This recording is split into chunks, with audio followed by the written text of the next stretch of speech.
بسم اللہ الرحمن الرحیم۔ آج کے پروگرام کے ساتھ میں ہوں رسول اللہ ملک۔ ناظرین، سپریم کورٹ آف پاکستان میں ملکی تاریخ کے ایک اہم مقدمے کی سماعت جاری ہے، جس میں سپریم کورٹ آف پاکستان نے یہ فیصلہ کرنا ہے کہ 9 مئی کے واقعات میں ملوث افراد کے مقدمات فوجی عدالتوں میں چل سکیں گے یا نہیں چل سکیں گے۔ آج بھی سماعت ہوئی۔ سماعت کے دوران چیف جسٹس آف پاکستان نے ریمارکس دیے کہ اگر کوئی سویلین کسی فوجی کو بغاوت پر اکساتا ہے یا معاونت کرتا ہے تو اس پر فوجی ایکٹ کے تحت مقدمات چلائے جا سکتے ہیں۔ دلائل ہر طرف سے دیے جا رہے ہیں، جبکہ سول سوسائٹی کے وکلاء کے دلائل یہ ہیں کہ لوگوں کو انصاف ملنا چاہیے اور سویلین کے مقدمات فوجی عدالتوں میں نہیں چلائے جا سکتے۔ پاکستان کی تاریخ بڑی پڑی ہے کہ سویلین کے مقدمات بھی فوجی عدالتوں میں چلائے جاتے رہے ہیں، لیکن 9 مئی کے واقعات کے بعد اب عدالت جس کیس کی سماعت کر رہی ہے، اس میں اس بات کا فیصلہ ہونا ہے کہ جن لوگوں کے مقدمات انسداد دہشت گردی نے کی عدالت نے فوجی عدالتوں کو منتقل کیے گئے ہیں، ان کے لیے ریزن کیا دی گئی ہے، کیا متعلقہ مواد مکمل طور پر فراہم کیا گیا ہے یا نہیں۔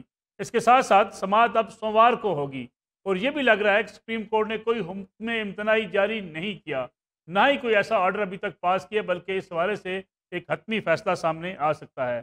جب ان درخواستوں کی سماعت کا آغاز ہوا تھا تو اسی وقت 2 سینئر جج صاحبان نے اس سماعت سے معذرت کر لی تھی کہ اس بینچ کو انہوں نے غیر قانونی قرار دیا تھا، لیکن چیف جسٹس پاکستان نے 7 رکنی بینچ بنا کر آج اس کیس کی دوبارہ سماعت کی تھی۔ اب دیکھنا یہ ہے کہ کیا اس فیصلے کے بعد جن لوگوں کے مقدمات فوجی عدالتوں میں جائیں گے ان کو کیا اپنا وکیل کرنے کی آزادانہ سماعت کی اور اس کے ساتھ ساتھ اپیل کا حق بھی ہوگا یا نہیں ہوگا۔ اس اہم فیصلے پہ پوری ملک کی سیاسی نگاہیں لگی ہوئی ہیں۔ عمران خان صاحب پر بھی الزام ہے کہ انہیں 9 مئی کے واقعات میں وہ ملوث ہیں، انہوں نے اپنے کارکنوں کو اکسایا کہ وہ جا کر فوجی تنصیبات پر حملے کریں۔ باقی جو لوگ گرفتار کیے گئے، بعض لوگ موقع پر ایسے واقعات میں ملوث پائے گئے کہ جو پرتشدد واقعات تھے، لیکن بعض لوگوں کی ایسی تقاریر موجود ہیں کہ جنہوں نے اپنے کارکنوں سے فوجی افسران کے گھروں پر حملے کرنے اور فوجی تنصیبات پر حملے کرنے کی ویڈیوز جاری کی تھی۔ دوسری طرف پاکستان پیپلز پارٹی اور پی ایم ایل این کے مابین ہلکی ہلکی گولہ باری تو چلتی رہتی ہے، لیکن آج آصف علی زرداری جو کہ سابق صدر ہیں، انہوں نے میثاق معیشت کا اعلان کیا اور کہا کہ وہ میثاق معیشت پر دستخط کرنے کو تیار ہیں۔ آصف علی زرداری یہ پیغام کس کو دے رہے ہیں؟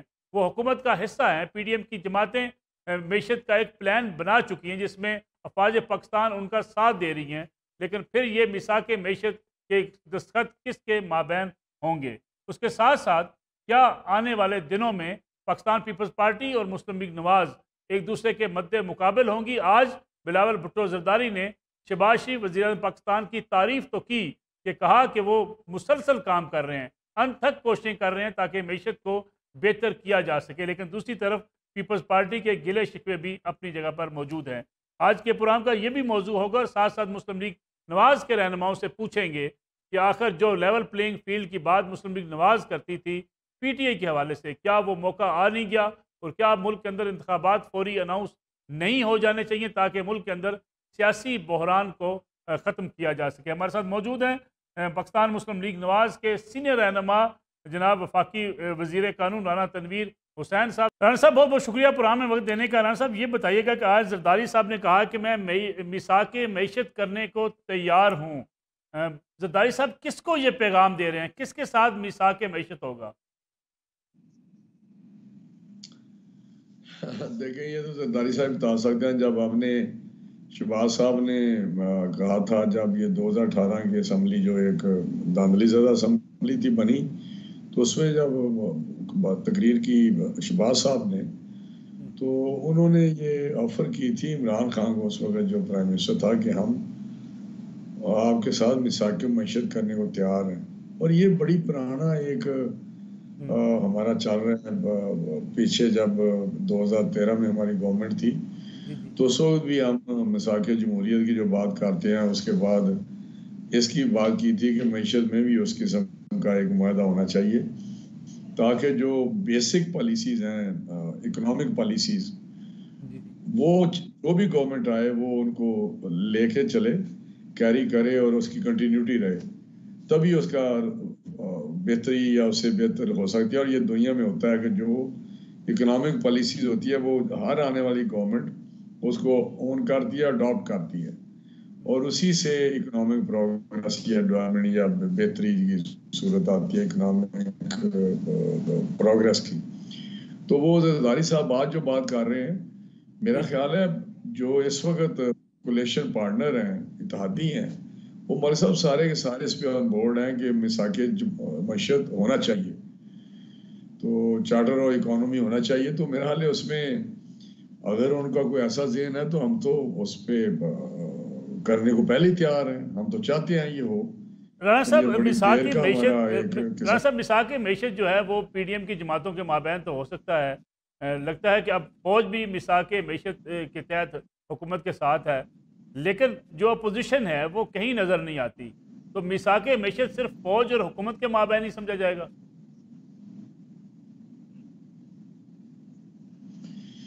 نہیں، اصل میں شاہ زرداری صاحب اس وقت تو پی ٹی آئی کی گورنمنٹ تھی اور ہم اپوزیشن میں تھے، ہم نے یہ آفر کی، اور آج تو پی ٹی آئی کی جو پوزیشن ہے وہ آپ کے سامنے ہے کہ وہ پی ٹی آئی تو بکھر چکی ہے، پی ٹی آئی کو اس وقت نظر نہیں آ رہی، کیونکہ اس وقت میرا تو خیال ہے وہ نان ایگزسٹینس ہے اس کی، ہوگی ہے، کوئی ایگزسٹ ہی نہیں کر رہی. تو اب جو بھی الیکشن ہوں گے اس میں جو اپوزیشن ہوگی اور جو گورنمنٹ ہوگی، زرداری صاحب جس پوزیشن میں بھی ہوں گے اس وقت یہ بات کریں تو زیادہ مناسب ہوگا کہ جو بھی پارلیمنٹ میں ہوں گی وہ اپوزیشن اور گورنمنٹ مل کے یہ کام کرے. اگر آپس میں جو اس وقت پولیٹیکل پارٹیز ایگری کرتی ہیں تو وہ کر لیں، بعد میں جو بھی اس میں شامل ہوتا رہے. لیکن بیسیکلی یہ ہے کہ تمام پولیٹیکل پارٹیز کے درمیان یہ ایک ایگریمنٹ ہونا چاہیے، ایک چارٹر ہونا چاہیے جس کو سارے اڈاپٹ کریں، اور اس تمام جو ضروری اکنامک پالیسی ہیں وہ اپنا نہیں کہ دوسرے جو اپنے منشور کے مطابق لوگوں کو ریلیف دے رہے ہیں یا دوسری چیز دے رہی ہے، وہ الگ چیز ہے. بس بیسک جو فنڈامنٹلس ہیں اکنامک کے فنڈامنٹل ہیں ان کو لے کے سارے ہر آنے والی گورنمنٹ چلے، تو میرا تب بہت اچھا رزلٹ آئے گا. تو ہمیں ضرورت بھی ہے اس چیز کی اس وقت. لیکن رانا صاحب لگتا ہے یہ بعض بیانات اگر سامنے رکھے جائیں تو کبھی نظر آتا ہے کہ آج بلاول بھٹو زرداری نے بھی کہا ہے کہ شہباز شریف صاحب وزیر اعظم پاکستان بہت کام کر رہے ہیں، لیکن دوسری طرف کبھی زرداری صاحب کے بیانات، کبھی بلاول صاحب کے بیانات، اس سے یہ تاثر ابھرتا ہے کہ شاید پیپلز پارٹی سمجھتی ہے کہ اگلی باری ہماری ہے، یعنی وزارت عظمیٰ ہمارے پاس ہوگی. اس لیے زرداری صاحب نے یہ بھی ایک بیان دیا تھا کہ میں $100 بلین کی انویسٹمنٹ لا سکتا ہوں.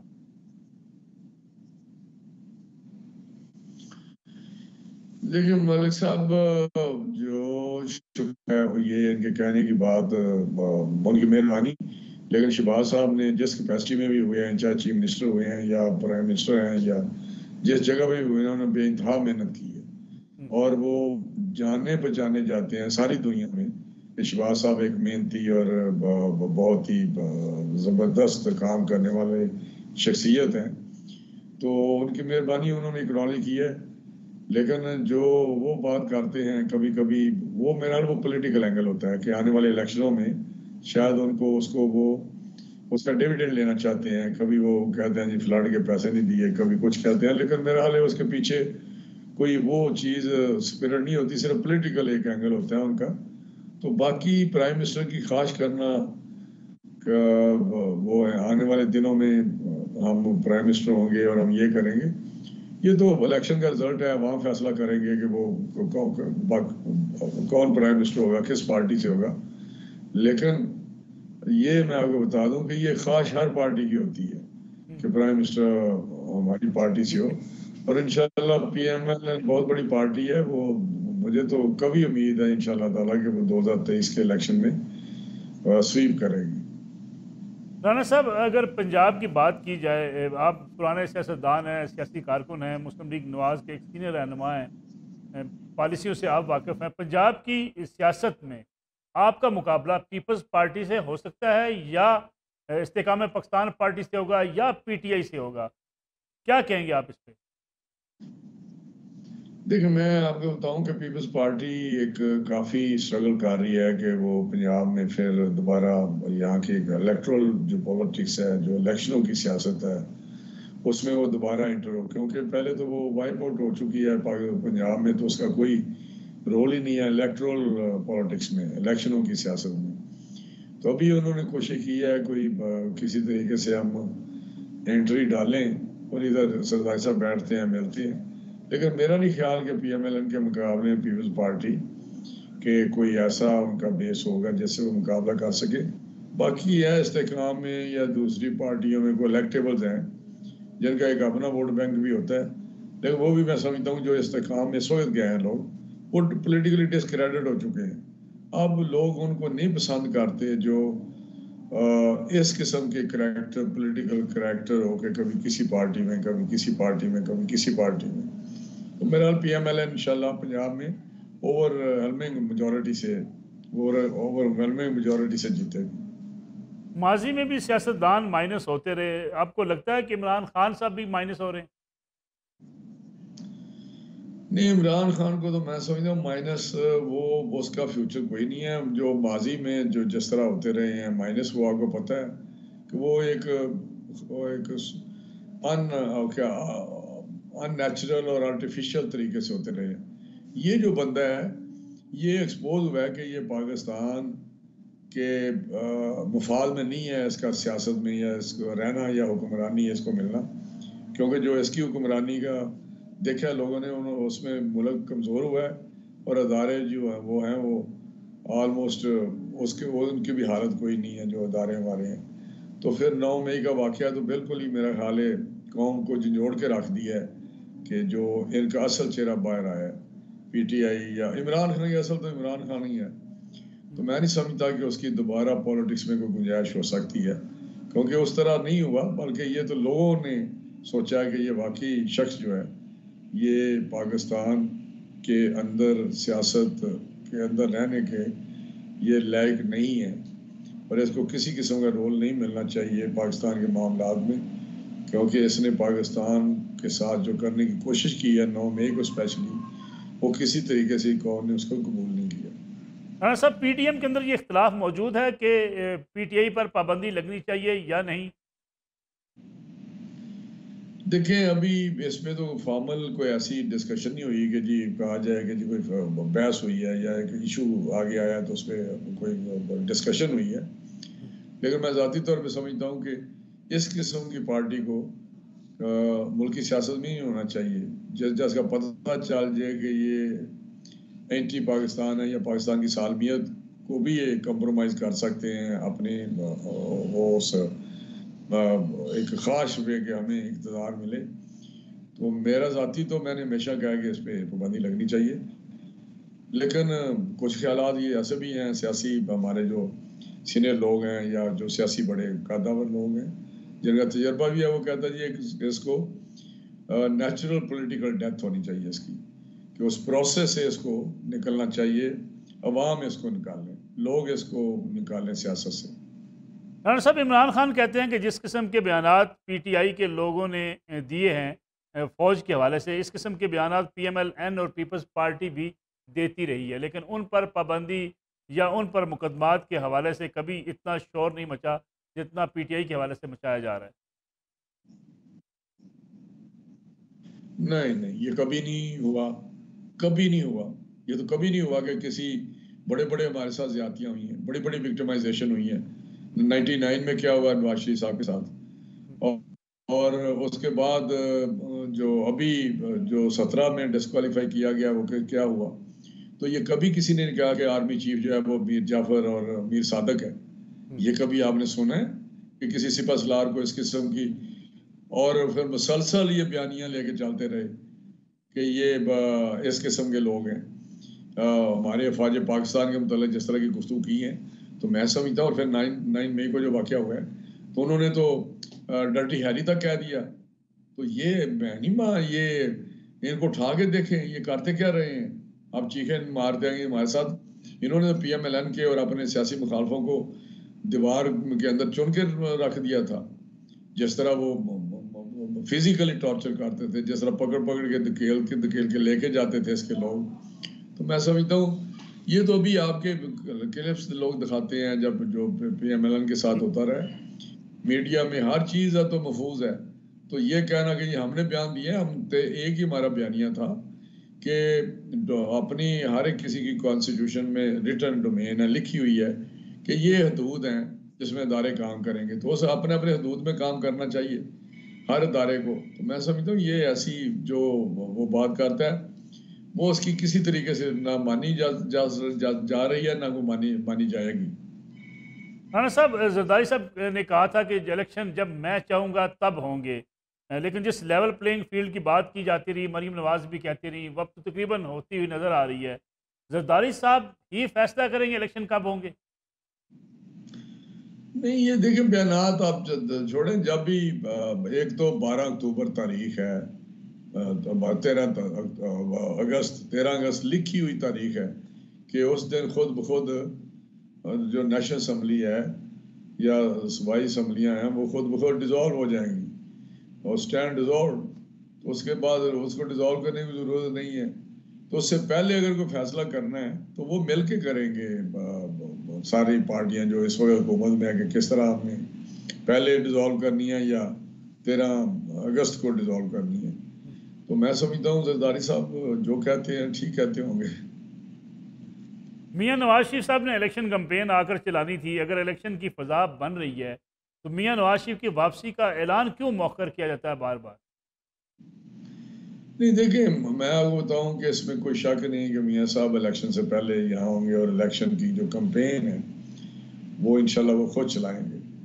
تو اس میں کوئی دو رائے نہیں ہے کہ جو بار بار مؤخر کبھی بھی اعلان نہیں ہوا کہ میاں صاحب آ رہے ہیں. ہمیشہ یہ کہا ہے کہ شروع میں کہ ان کے ڈاکٹرز جب ان کو تسلی بخش یہ سرٹیفائی کریں گے کہ میاں صاحب کی صحت ٹھیک ہے، وہ سفر کر سکتے ہیں اور جا سکتے ہیں، تو اس کے بعد پارٹی ان کو روکتی رہی کہ آپ مت آئیں. اب بھی جب پارٹی فیصلہ کرے گی اور الیکشن آئیں گے تو انشاءاللہ وہ آ جائیں گے. اس میں میرا حال ہے کوئی کبھی بھی ڈیٹ نہیں دی، اور کسی ہمارے بندے نے دی ہے یا بات کیا تو اس نے اپنے طور پہ خبر لگانے کے لیے دی ہوگی، لیکن اس کے پیچھے حقیقت کوئی نہیں تھی. بعض ہمارے لوگ خبریں بھی لگواتے رہتے ہیں تاکہ اخبار میں آپ کے چینلوں پہ چل جائے، تو ایسی کوئی بات نہیں. یہ شاہد حقان عباسی صاحب اور مفتاح اسماعیل صاحب بھی خبریں لگوانے میں شمار ہوں گے یا نہیں؟ انہوں نے تو کبھی نہیں کہا کہ وہ آ رہے ہیں، کبھی بھی نہیں. مجھے پتا ہے شاید نے تو ہمیشہ کہا ہے کہ میاں صاحب کو جب ان کی صحت ٹھیک ہوگی اور جب پارٹی فیصلہ کرے گی تب آئیں گے. میاں صاحب کی واپسی کے تاریخیں میاں جوید لطیف صاحب دیتے رہے. یہ ان سے سوال کیا کریں آپ، وہ بس وہ ٹھیک ہے، وہ لیڈر ہیں. تو لگتا ہے آپ کا کہ الیکشن اناؤنس ہوتے ہی میاں صاحب آئیں گے؟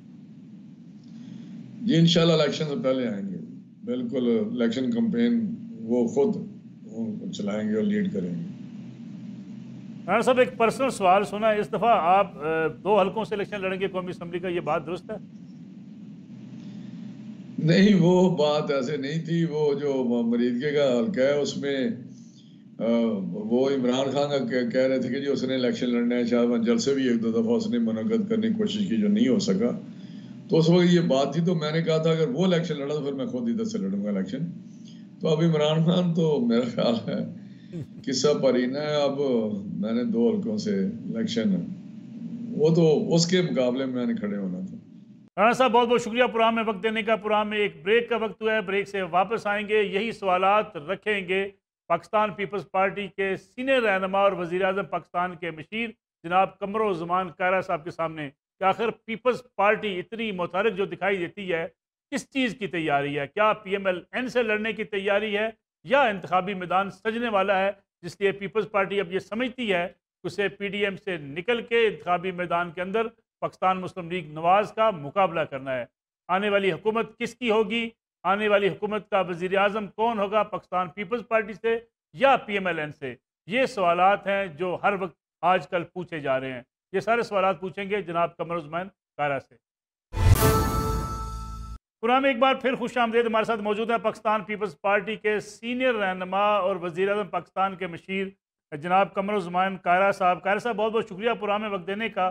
کائرہ صاحب، آج آصف علی زرداری صاحب نے بڑی ایک لمبی چوڑی تقریر کی جس میں انہوں نے میثاق معیشت پر دستخط کرنے کی بات بھی کی. پی ڈی ایم کی حکومت کا پیپلز پارٹی حصہ ہے، تو یہ میثاق معیشت کس کے ساتھ ہوگا؟ دیکھیے، بنیادی طور پہ نا جی نصر اللہ صاحب ایک بات سمجھنی چاہیے کہ پیپلز پارٹی نے ہمیشہ چیزوں کو کنسولیڈیٹ کرنے کی کوشش کی ہے. بی بی شہید نے اپنی زندگی میں ان کے ساتھ جو تلخیاں گزری تھیں وہ تلخیاں بھلا کے انہوں نے پاکستان کے مسائل کا حل اور جمہوریت کو آگے لے جانے کا جو پاکستان کی اساس ہے اس کے لیے انہوں نے چارٹر آف ڈیموکریسی کیا. آپ ذرا غور کیجئے کہ چارٹر آف ڈیموکریسی کے ثمرات کیا آئے. آج پاکستان کے اندر جو جمہوری تسلسل ہے یہ اسی چارٹر آف ڈیموکریسی کا دین ہے. آج اگر عدالتوں کی آزادی ہے، آج اگر باقی جو سیٹ اپ ہے سارا، اس میں بہت بڑا رول چارٹر آف ڈیموکریسی کا ہے.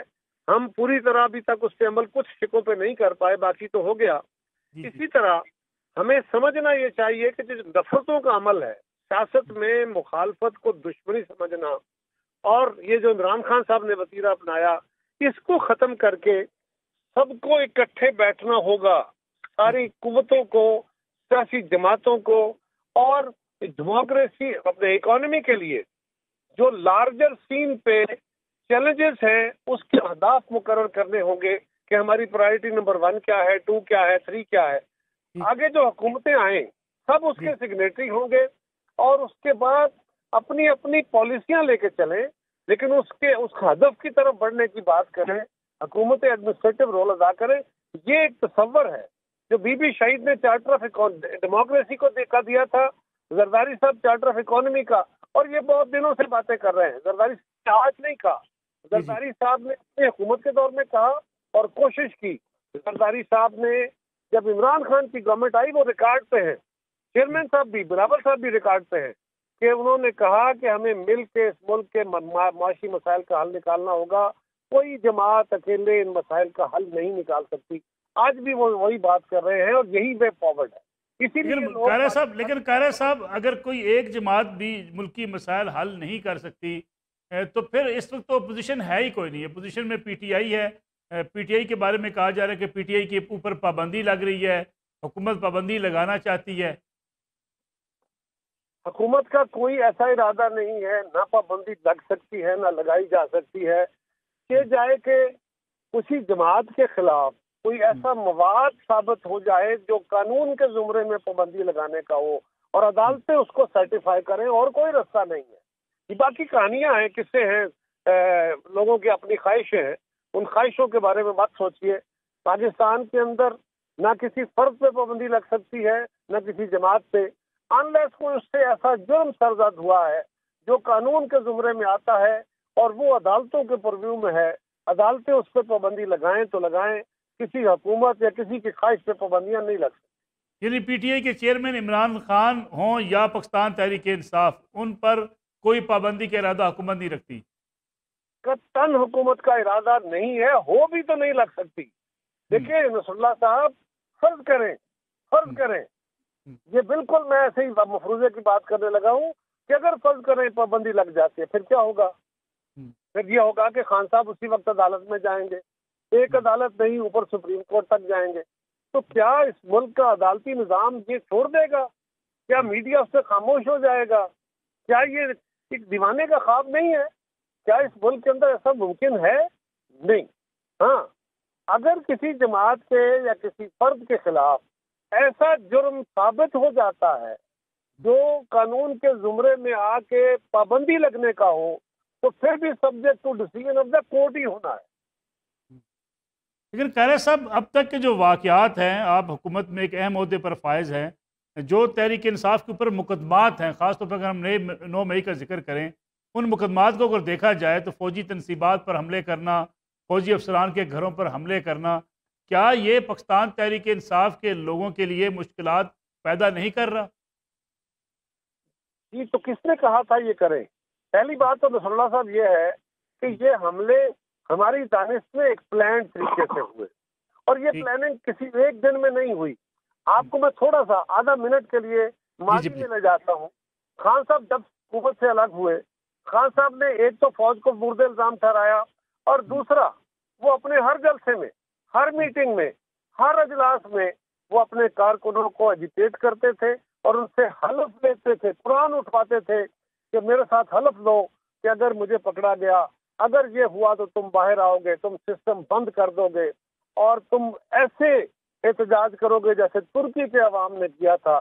اب ترکی کے عوام نے تو فوج کے خلاف احتجاج کیا تھا.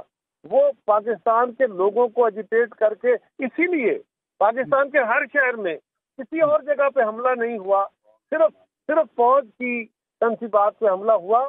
لیکن ہمارا پھر بھی تقاضا یہ ہے، آج بھی ہمارا مطالبہ یہ ہے کہ اس معاملے میں انصاف ہونا چاہیے، کلیئر کٹ انصاف ہونا چاہیے، اور جس کا جرم یا اس کے اوپر لگنے والا الزام جس قانون کے زمرے میں آتا ہے اس قانون کے تحت اس کا ٹرائل ہونا چاہیے.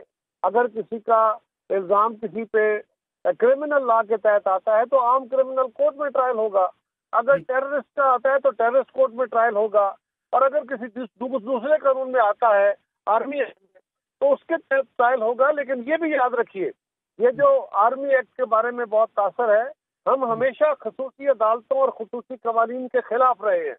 لیکن آج وہ ملک کا قانون ہے، اس کو سپریم کورٹ کے 17 جج بیٹھ کے سرٹیفائی کر چکے ہیں.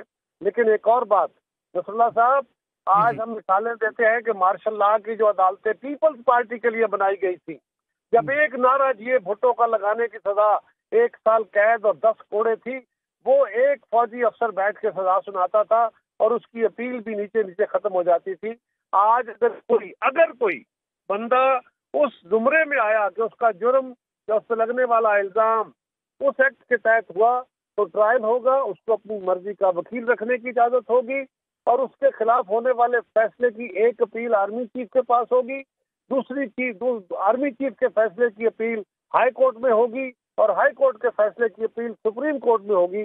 تو اس کو بیسیکلی 3 قسم کی اپیلیں اویلیبل ہوں گی. ایون دین ہم یہ کہہ رہے ہیں کہ ایز لانگ ایز یہ ملک کے اندر ایک مجوزہ قانون ہے، اس وقت پریویلنگ لا ہے، تو اس کو اپنی جگہ عمل کرنا ہے. اگر کسی کا جرم اس کے زد میں آتا ہے تو اس میں ٹرائل ہوگا، نہیں آتا ہے تو نہیں ہوگا. یہ پروسیجر حکومت سیٹ کر دے گی قاہرہ صاحب کے جن لوگوں کے فوجی عدالتوں میں مقدمے چلیں گے ان کے لیے پروسیجر یہ ہوگا، یہ حکومت سیٹ کرے گی یا عدالت یہ فیصلہ کرے گی؟ یہ تو جی آپ دیکھیں نا، یہ تو جن لوگوں پہ الزام لگے ہیں، ایف آئی آر ہوئی ہے اس زمرے میں، اب وہ لوگ عدالت کے اندر ہوتے ہیں، ان کی گرفتاریاں ہوئیں. اگر کسی جگہ کسی فرد کو آرمی ایکٹ کے تحت گرفتار بھی کرنا تھا تو ان عدالتوں میں سول کورٹ سے پرمیشن لی گئی، وہاں ثابت کیا گیا کہ اس کا جرم جو ہے وہ آرمی ایکٹ کے تحت آتا ہے، لہذا اس کی کسٹڈی ادھر دی گئی. تو اس کی سپرویژن تو ادھر ہوگی. جن دوستوں کے تحفظات ہیں ان سے ہمارا صرف اتنی گزارش ہے کہ نہ ہم کبھی کسی غلط پروسیجر کے ساتھی ہیں، نہ ہم کبھی کسی جماعت کے خلاف پابندیاں لگوانے کی کوشش کرنے والے ہیں. ہاں، آج جو کچھ پی ٹی آئی فیس کر رہی ہے وہ یاد کیجئے، ہم ان کے ترلے کرتے رہے کہ آئیں بیٹھ کے ڈائلاگ کر لیں، ہمارے ساتھ بیٹھ کے ڈائلاگ کریں گے، ہم انتخاب کی ڈیٹ دینے کو تیار ہیں. نصر اللہ صاحب، آپ کو یاد ہوگا سپریم کورٹ میں کیس ہونے سے پہلے پیپلز پارٹی اپنے تئیں بلاول بھٹو زرداری صاحب نے اپنے تئیں یہ فیصلہ کیا تھا اور وہ لے کے نکلے تھے علم کہ ہمیں مذاکرات کرنے چاہیے. ہمارے ساتھی اس پہ تیار نہیں تھے، ہمارے اتحادی تیار نہیں تھے، لیکن ہم نے ان کو راضی کیا. پھر تو عدالت آ گئی نا. اگر عدالت اس معاملے میں مداخلت نہ کرتی تو شاید ہم یہ مذاکراتی عمل مثبت طریقے سے آگے بڑھا کے چیزوں کو منطقی انجام تک لے جاتے اور یہ حالات نہ بنتے. آج تو خان صاحب نے اپنے لیے، وہ کہتے ہیں نا، ہی آسک فار اٹ، انہوں نے خود کو بھی مشکل میں ڈالا ہے، اپنے ساتھیوں کو بھی، اپنی جماعت کو بھی. لیکن قاہرہ صاحب، اگر انتخابات کی آپ بات کر رہے ہیں، ابہام کیوں موجود ہے؟ اگر حکومت یہ اعلان کر دے کہ فلاں تاریخ کو قومی اسمبلی کی مدت ختم ہو جائے گی، اس کے بعد نگران سیٹ اپ آ جائے گا، نگران سیٹ اپ کے بعد انتخابات کی یہ تاریخ ہوگی، یہ ابہام دور کیا جا سکتا ہے. لیکن کبھی کچھ بیانات سامنے آتے ہیں، کبھی کچھ بیانات آتے ہیں. زرداری صاحب کہتے ہیں الیکشن کی تاریخ میں دوں گا. نہیں، دیکھیے نا، گزارش یہ ہے کہ یہ جب کہا گیا وہ اور دور تھا، اس وقت ایک صورتحال تھی، اس وقت جو عدالت نے ہمارے ساتھ ماحول بنا رکھا تھا اور ملک کے اندر عمومی صورتحال تھی اور پنجاب کے الیکشن کی صورتحال، اس میں ایک بات ہوئی. زرداری صاحب نے جو حامد میر کے انٹرویو میں کہا وہ بھی آپ کو یاد ہوگا نا کیا کہا. انہوں نے واضح طور پہ کہا تھا کہ الیکشن کو ڈیلے کرنے کا اگر کوئی سوچتا ہے تو بچگانا اور امکانہ بات ہے. لیکن ایک بات یاد رکھیے، زرداری صاحب کو، مجھے، بلاول صاحب کو یا پیپلز پارٹی کے کارکنوں کو ایک طرف رکھ لیجئے. آئین کہتا ہے، آئین کے تحت اسمبلیوں کی مدت اگست کی 12 یا 14 تاریخ کو ختم ہو جائے گی. کوئی کہے کوئی نہ کہے، کوئی اعلان کرے یا نہ کرے، کیا حکومت اعلان نہ کرے تو کیا اسمبلیاں اس مدت کے بعد بھی چلیں گی؟ آٹومیٹکلی اس ڈیٹ کو اسمبلیوں کی مدت ختم ہو گئی، ٹوٹ جائیں گی. کسی کو توڑنے کی ضرورت نہیں ہے. ہاں، اس سے پہلے اگر اسمبلی ڈیزالو ہونی ہے، ایک دن بھی پہلے ڈیزالو ہونی ہے تو وہ حکومت کرے گی، ورنہ اپنی مدت جب ختم ہونی ہے اسمبلیاں ڈیزالو ہو جائیں گی، کیئر ٹیکر گورنمنٹ آ جائے گی، اور اس کے تحت اگر اسمبلیاں اپنی مدت پوری کر کے ختم ہوئی تو 60 ڈیز، اور اگر قبل از وقت ختم ہوئی تو 90 ڈیز میں انتخاب ہونا ہے. اس سے فرق کیسے ہو سکتا ہے؟ جو لوگ یہ تصور دیتے ہیں کہ جی پنجاب کا الیکشن نہیں ہوا، بھائی ہم تو پہلے دن سے کہہ رہے تھے کہ پنجاب کا الیکشن بدنیتی سے ہے اور پنجاب کا الیکشن آئین کے مطابق نہیں ہے. جو الیکشن کمیشن نے ڈیٹ دی ہے ان کا مینڈیٹ ہے، ان کو ڈیٹ دینے دیں. لیکن ہمارے ساتھی نہیں مان رہے تھے. اب ہم کیا کرتے؟ ہمارے پاس تو رستہ کوئی نہیں تھا، لہذا ہم نے اس کی مخالفت کی. ہم یہ کہہ رہے ہیں کہ جو آئین کے تحت ہے اس کو تو وہ تو ایک عدالتی فیصلہ تھا، اس کے اوپر ڈفرینٹ رائے آ گئی، پارلیمنٹ نے بھی رائے دے دی. اب تو ساری پارلیمنٹ بیٹھ کے بھی اس بات کو یہ پارلیمنٹ تو اس کو ختم نہیں کر سکتی اس چیز کو. بالکل ٹھیک ہے. نگران وزیر اعظم کے مسئلے پر اختلاف ہے پی ایم ایل این اور پی پی پی کے مابین، کیونکہ کچھ خبریں ایسی بھی آ رہی ہیں پیپلز پارٹی سندھ سے نگران وزیر اعظم چاہتی ہے. دیکھیے یہ جو خبریں ہیں نا جی نصراللہ صاحب، یہ ہیں سینہ گزٹ کہہ لیں اور تلخ بات نہیں کہتا میں، یہ تو اپنے خیال کے گھوڑے ہیں جیسے کو دوڑاتا جائے. میں تو تبصرہ کر سکتا ہوں کسی سالڈ بات پہ، کسی سالڈ ریزن پہ، باقی خیال کے گھوڑوں پہ تبصرے نہیں ہو سکتے. لڑائیاں، کوئی جھگڑے، کوئی پی ایم ایل این کے مابین جو تھے، خاص طور پہ پی سی بی سے شروع ہوا، پھر فنڈز، سیلاب زدگان کے لیے فنڈز کے مسئلے پر بلاول صاحب نے احتجاج بھی کیا. اب معاملات طے ہیں، کیونکہ آج بلاول صاحب کا ایک بیان میرے سامنے پڑا ہے کہ شہباز شریف صاحب بہت انتھک محنت کر رہے ہیں. دیکھیے گزارش یہ ہے نصراللہ صاحب، آپ بڑے وزیر صحافی ہیں، آپ نے بڑا گرم سرد دیکھا ہے. بجٹ ڈیز، پہلی بات تو یہ ہے کہ اختلاف تو ایک گھر کے اندر ہوتا ہے. آپ کے چینل میں 4 اینکرز آپ بیٹھتے ہیں، آپ کی رائے آپ ایک دوسرے سے مختلف ہوتی ہے. ایک جماعت کے اندر مختلف آراء ہوتی ہیں، حکومتوں کے اندر جو الائنس کی حکومتیں ہوتی ہیں وہاں ڈفرینٹ جماعتوں کی آراء ڈفرینٹ ہوں گی. لیکن بجٹ کے اندر کیا ہوتا ہے؟ بجٹ کی تجاویز آتی ہیں، ان تجاویز کے اوپر باقاعدہ بحث ہوتی ہے. حکومت کے ممبران بھی تنقید کرتے ہیں، اپوزیشن والے بھی کرتے ہیں، وزراء بھی کرتے ہیں، اپنی آراء دیتے ہیں، اور اس کے بعد جو رائے لی جاتی ہے اس رائے کی روشنی میں جو ایڈجسٹمنٹ بجٹ کے اندر کرنی ہوتی ہے وہ کر کے بجٹ کی، ورنہ تو جس دن بجٹ پیش ہوا اس دن پاس ہو گیا، کام ختم.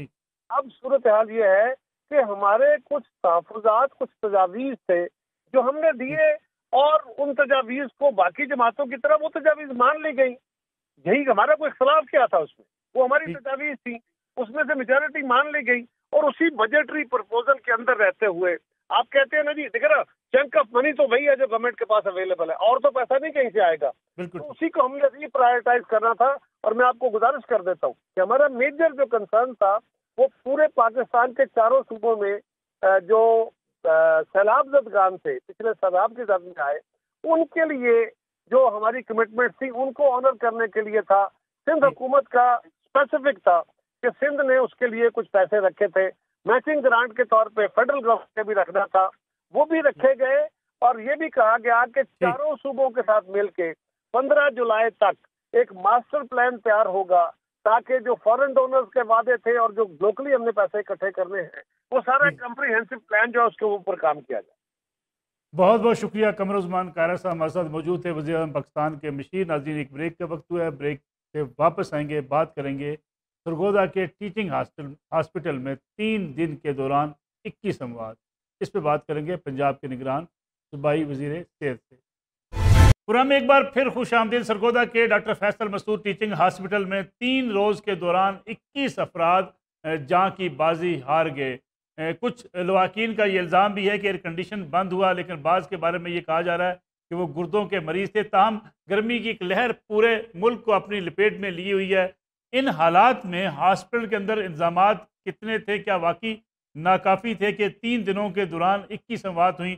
اس میں بات کرنے کے لیے ہمارے ساتھ موجود ہے پنجاب کے نگران وزیر صحت جناب ڈاکٹر جاوید اکرم صاحب۔ ڈاکٹر صاحب بہت بہت شکریہ آپ کا پروگرام میں وقت دینے کا۔ ڈاکٹر صاحب ابتدائی تحقیقات کیا کہتی ہیں کہ 3 روز میں 21 اموات بڑا ایک یعنی افسوسناک واقعہ ہے؟ لیکن سرگودا ملک صاحب بہت بڑا ایک ہاسپٹل ہے، ٹیچنگ ہاسپٹل ہے، اور اس کی تقریباً میاں والی سے آگے سے بلکہ کے پی کے سے بھی کافی مریض وہاں آ جاتے ہیں، اور کافی اس کی بڑی کینوس ہے جہاں سے وہ اس کے مریض آتے ہیں۔ تو تقریباً یہ 3 دن میں کوئی 20-21 کے قریب ڈیتھس ہوئی ہیں، اور ایوریج ان کی جو ایوریج مورٹیلٹی ہے اس ہاسپٹل کی، کیونکہ وہ ظاہر ہے بچہ بچہ اور سارے ہاسپٹل کے باقی بھی شعبہ ایکسیڈنٹس بھی دیکھتے ہیں، ان کی بھی 6-7 ایوریج ہے۔ تو یہ اس لحاظ سے بڑی تو ہیں لیکن اتنی نہیں بڑی، اور اس کی ایک 3 رکنی کمیٹی بنا دی گئی ہے، اور اس کی آج رات کو ہی رپورٹ انشاءاللہ آ جائے گی کہ یہ کیا ان کا کوئی تعلق کوئی کسی غفلت سے تھا، انکلوڈنگ کہ کوئی وہاں نہیں چل رہا تھا یا کچھ۔ ابتدائی رپورٹس یہی ہیں کہ اے سی چل رہے ہیں، اور بجلی کی ظاہر ہے لوڈ شیڈنگ کے دوران تھوڑا سی دیر کے لیے وہ بند ہوتے ہیں، لیکن جنریٹر چل پڑتا ہے، اور جنریٹر ان کا بوجھ اٹھا رہا ہے۔ لیکن پھر بھی ہم نے مناسب سمجھا کہ نیو کی خبر تھی اور ڈیفینیٹلی کریڈیبل خبر ہوگی، اور ان کو ہم نے کہا جی پھر بھی آپ اس کو ایک ایک پیشنٹ کو، ان کے لواحقین کو بھی سنیں، اور وہ اس وقت بھی سنتے ہیں۔ ایک بچے کی ضرور ڈیتھ ہوئی ہے، لیکن وہ بھی ایک بالکل نیو نیٹ تھا، مطلب 1 مہینے سے کم عمر کا تھا، اور اس کے دست بہانے، اور یہ بڑی کامن بیماری ہے بچوں میں۔ تو ہم ابھی حتمی طور پہ نہیں کہہ سکتے کہ اس میں کچھ ہاسپٹل کی نیگلیجنس تھی، کچھ گرمی تھی۔ ظاہر ہے گرمی کا بہت شدت ہے آج کل، اور اس کی احتیاط لوگوں کو بھی کرنی چاہیے کہ جو ہیٹ اسٹروک سے آ ضرور رہے ہیں لوگ، لیکن اگر وہ جلدی آ جاتے ہیں تو ان کی شرح موت نیئرلی 0 ہوتی ہے، کیونکہ پانی اگر بار بار پئیں، اننیسیسرلی دھوپ میں نہیں نکلیں، اور کم از کم سر پہ کوئی سفید کپڑا پہن لے، کپڑے بھی سفید ہی پہنے جو ابزارب نہیں کرتی ہیٹ، اور اگر ذرا سی ان کو فیل ہو رہا ہے، چکر آ رہے ہیں یا کوئی کمزوری محسوس ہو رہی ہے، تو شاید درخت میں یا کہیں پنکھے کے نیچے یا اے سی کے ذریعے اگر ممکن ہو تو لیٹ جائے، اور اپنے آپ کو خام خواہ ایکسپوز نہیں کریں۔ لیکن جیسے میں نے آپ کو کہا کہ اس کی حتمی رپورٹ تو آنی ہے۔ ڈاکٹر صاحب گرمی کی لہر جب آتی ہے، موسمیات کی طرف سے ایک الرٹ بھی جاری کر دیا جاتا ہے، کیا آپ سمجھتے ہیں کہ ہم اپنے ہاسپٹلس کو بھی اس حوالے سے اپڈیٹ کرتے ہیں یا کیا جانا چاہیے، اس وارننگ کو کنوے بھی کیا جانا چاہیے کہ اگلے چند دنوں میں کتنی جو ہے گرمی کی لہر آ سکتی ہے؟ دیکھیں بالکل کیا ہوا ہے سر الرٹ ان کو بالکل، اور اس کے ہم ان کی تمام رپورٹنگ بھی لے رہے ہیں۔ جیسے میں نے کہا روز کے ایک بڑے ہاسپٹل میں 3 سے 4 ہیٹ ایکسپوئر کے ساتھ یا کسی حد تک ہیٹ اسٹروک کے بھی مریض آ رہے ہیں، لیکن ایز سچ ڈائریکٹلی اب یہ کئی مریض ایسے ہوتے ہیں جن کو شوگر ہے، بلڈ پریشر ہے، ہارٹ کی بیماری ہے، فالج ہے، ان کو یہ ایڈ آن ہوگا، کو موبیلٹیز ہے، تو اس میں بالکل ان کو الرٹ جاری ہو چکا ہے۔ اس کے لیے بیڈز ہر ایمرجنسی میں 5 بیڈز موجود ہیں، اور اس کا جو پروٹوکول ہے کہ ان کو ری ہائیڈریٹ کرنا ہے وہ موجود ہے۔ عام طور پہ اس کا بہت اچھا پروگنوسس ہے، لیکن جو لوگ باقی بیماریوں میں مبتلا یا دوائیات لے رہے ہیں ان کے لیے یہ کافی پرابلمٹک ہو جاتا ہے۔ تو میں سمجھتا ہوں کہ اس کا سب سے اچھا حل یہ ہوگا کہ ہم ایسی شدت کی گرمی کی وجہ سے اوقات بدل دیں، ہم راتوں کو لیٹ دفتر کھول لیں جیسے سعودی عربیہ وغیرہ میں کرتے ہیں، اور آپ جو شدت ہوتی ہے ہیٹ کی اس کو اوائڈ کر لیں ایسے ٹائموں کے۔ اور ویسے میں یہ سمجھتا ہوں کہ لوگوں کو کوشش خود کرنی چاہیے کہ ان نیسیسری جو ضروری ہے ارلی مارننگ جو جانا ہے دفتر وہ چلے جائیں، لیکن ایسے ہی کوئی مشروبات پینے کوئی کچھ اس طرح بالکل شدت کی گرمی میں نہ جائیں، اور اوائڈ کریں تقریباً 12 بجے سے 4 بجے کا ٹائم۔ اور اگر نکلنا ہی پڑتا ہے تو پانی کی بوتل صاف رکھیں، اور منہ پہ بھی ڈالتے رہیں، سر پہ بھی، اور پیتے رہیں۔ اور ذرا سی بھی ان کو شک پڑتا ہے کہ بہت کمزوری ہو رہی ہے، سانس کی تکلیف ہے یا چکر آ رہے ہیں، تو فوراً قریبی ہاسپٹل میں جائیں یا کم از کم کسی سایہ دار جگہ پہ لیٹ جائیں۔ ڈاکٹر صاحب نگران حکومتی سیٹ اپ میں بھی ادویات ایمرجنسی میں ٹوٹل اویلیبل ہیں، فراہم کی جا رہی ہیں؟ جی بالکل، آج میں ابھی بھی ہاسپٹل ہی جا رہا ہوں، اور ڈیلی 2 ہاسپٹلز میں نے اپنی روٹین اور یہ سرپرائز وزٹس ہیں الحمدللہ۔ میں نہیں کہوں گا کہ 100% ہیں، کل ہم نیو میں گئے تھے، کچھ دوائیات کی کمی تھی، اور وہ اس لیے کمی ہے کیونکہ ہمارے ڈالر اور روپیے کی پیرٹی بہت خراب ہوئی ہے، اور جو سپلائرز ہیں ہمیں سپلائی نہیں کر رہے، لیکن پھر بھی ہم نے لوکل پرچیز کے ذریعے میں سمجھتا ہوں کہ 90% ادویات اویلیبل ہیں۔ جو 10% نہیں اویلیبل، اس کا بھی موج مریض پہ ایمرجنسی میں، کیونکہ ہم کمیٹڈ ہیں تمام دوائیاں، تو وہ بھی ہم اپنے پاس سے یعنی کہ لوکل پرچیز کر کے ہم اس کو پورا کر رہے ہیں۔ لیکن الحمدللہ بالکل اس وقت گنگا رام میں آج میں گیا تھا، کم از کم 20 مریضوں سے پوچھا، سب کو دوائیاں مل تھی۔ بہت بہت شکریہ ڈاکٹر جاوید اکرم صاحب، صوبائی وزیر صحت ہمارے ساتھ موجود تھے۔ ناظرین، جیسا کہ سرگودا کا واقعہ کا ہم ذکر کر رہے تھے کہ 3 دن کے اندر 21 افراد جو ہیں وہ جہاں کی بازی ہار گئے، لیکن ڈاکٹر صاحب نے بڑی اہم بات کہی کہ گرمی کی لہر میں اضافہ ہو رہا ہے، شہریوں کو چاہیے کہ باہر نکلتے ہوئے احتیاط ضرور کریں، جو ہیٹ اسٹروک سے بچنے کی کوشش بھی کریں، ساتھ پانی زیادہ پئیں تاکہ ڈی ہائیڈریشن کی وجہ سے بھی انہیں جو ہے بیماری میں ان کی اضافہ نہ ہو۔ اس کے ساتھ ساتھ ہاسپٹل کے اندر ادویات کی فراہمی بھی حکومت کی اولین ترجیح ہے، لیکن ساتھ ساتھ عوام کو بھی جو ہے اس میں اپنا کردار ادا کرنا ہوگا۔ ان دنوں میں، خاص طور پہ گرمی کے ان دنوں میں، بیماریوں کی جو شدت اس میں اضافہ بھی ہو جاتا ہے، اس سے بچنے کے لیے شہریوں کو بھی بھرپور تعاون کرنا چاہیے، خاص طور پہ بچوں کی صحت کے حوالے سے خصوصی توجہ دی جانی چاہیے۔ ناظرین، یہ آج کا پروگرام تھا، انشاءاللہ کل آپ کی خدمت میں دوبارہ حاضر ہوں گے۔ اجازت دیجیے، اللہ حافظ۔